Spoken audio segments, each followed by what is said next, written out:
حبيبي انت هنا في الساحل.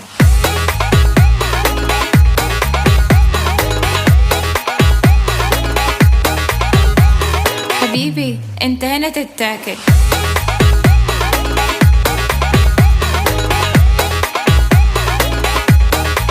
هو انا مخبوط في قمر طالع من البحر؟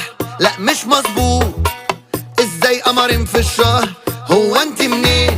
قالت لي حبيبي المفروض انت تحس. واخداني على فين؟ بضحكة قالت لي تعالى نرقص بس. طب وقمرنا زيرو كام؟ نتكلم وهكون تمام. قفلت كل الكلام وقالت لي ركز في الرقص. طب يا قمرنا ما تيجي سناب؟ قالت مش بقبل شباب. جت على حظي قفلتي الباب فبدلع قالت بالنص. حبيبي انت هنا في الساحل.